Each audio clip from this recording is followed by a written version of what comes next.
Տիտանիկից 5 անգամ ավելի ողբերգական, ինչու աշխարհը լռեց Արմենիա նավի մասին, որը տարավ 5000 կյանք, ընդամենը 4 րոպեում։ Երբ խոսքը ծովային աղետների մասին է, առաջինը ինչ մարդիկ հիշում են իհարկե Տիտանիկն է, սակայն քիչ հայտնի է, որ Սև ծովի խորքերում հանգչում է մի նավ, որի կործանումը խլեց Տիտանիկից շուրջ 5 անգամ ավելի շատ մարդկային կյանքեր, եւ ամենացավալին այն է, որ այդ նավի վրա գրված էր մեկ բառ՝ Արմենիա։ Այս պատմությունը տարիներ շարունակ թաքցվել է Խորհրդային Միության կողմից։ Դա պատմություն է ավելի քան 5000 անմեղ մարդկանց մասին, ովքեր զոհվեցին ընդամենը 4 րոպեում։ Արմենիա շոգենավը լողացող հոսպիտալ 1941 թվականն էր, երկրորդ համաշխարհային պատերազմը արդեն մոլեգնում էր։ Գերմանական զորքերը մոտենում էին Ղրիմին, իսկ Սևաստոպոլում և Յալթայում տիրում էր խուճապ։ Մարդկանց տարհանելու միակ հնարավոր ճանապարհը ծովն էր։ Արմենիա շոգենավը ռազմանավ չէր,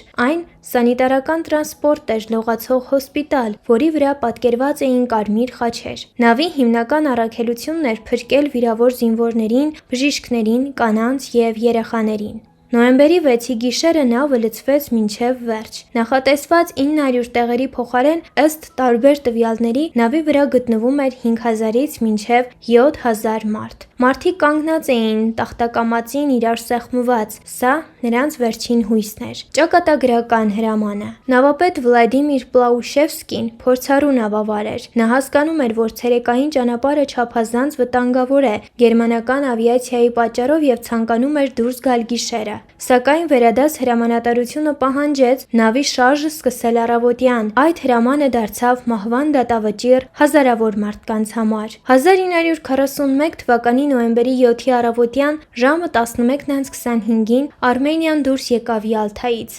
Շարժումից ընդամենը կես ժամ անց երկնքում հայտնվեց գերմանական ռմբակոծիչը։ 4 րոպեանոց դժոխք։ Գերմանական ինքնաթիռը արձակեց 2 տորպեդ, առաջինը վրիպեց, երկրորդը հարվածեց ուղիղ նավի քթամասին։ Հարվածից հետո ամեն ինչ տեղի ունեցավ սարսափելի արագությամբ։ Լեփ-լեցուն նավը սկսեց թեքվել, ապա սուզվել։ Մարդիկ խուճապահար փորձում էին փրկվել, սակայն ժամանակ պարզապես չկար։ Արմենիան ամբողջությամբ անցավ ջրի տակ ընդամենը 4 րոպեում։ Փրկվեց ընդամենը 8 մարդ, զոհվեցին ավելի քան 5000-ը։ Համեմատության համար Տիտանիկը սուզվեց 2 ժամից ավելի ժամանակահատվածում, և մարդիկ գոնե ինչ-որ հնարավորություն ունեին փրկվելու։ Այստեղ այդ հնարավորությունը գոյություն չուներ, ինչու տարիներ շարունակ լռեցին։ Այս ողբերգության մասին տասնամյակներ շարունակ խոսել չէր թույլատրվում։ Պատճառը պարզ էր՝ սա խորհրդային հրամանատարության ծանր ձախողումն էր։ Նավը թողնվել էր առանց պաշտպանության, առանց ուղեկցող ռազմանավերի և ուղարկվել էր ցերեկային ուղիով։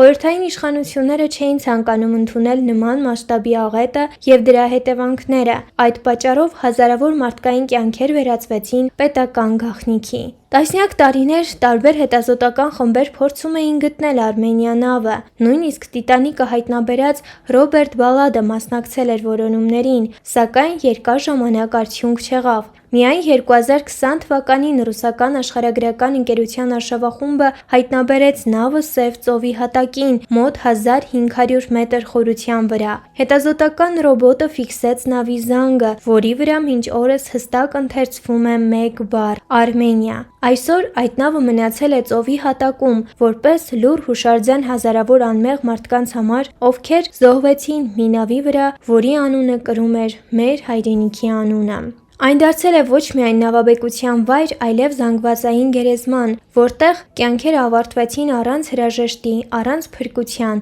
առանց հույսի։ Հազարավոր մարդիկ զոհվեցին մի նավի վրա, որի անունը խորհրդանշում էր կյանք, փրկություն ու հայրենիք։ Եվ ամենասարսափելին այն չէ, որ նավը խորտակվեց, ամենասարսափելին այն է, որ աշխարհը տասնամյակներ շարունակ լռեց այդ մարդկանց մասին։ Այս պատմությունը պետք է հիշվի ոչ թե սենսացիայի համար, այլ նրանց համար, ում ձայները մնացին ծովի հատակում։ Իսկ դու գիտեիր այս պատմության մասին։ Գրիր քո կարծիքը մեկնաբանություններ բաժնում, չմոռանալով կիսվել այս տեսանյութով քո ընկերների հետ, որպեսզի էլ ավելի շատ մարդիկ իմանան այս հուզիչ պատմության մասին։ Շնորհակալություն այն մինչև վերջ դիտելու համար։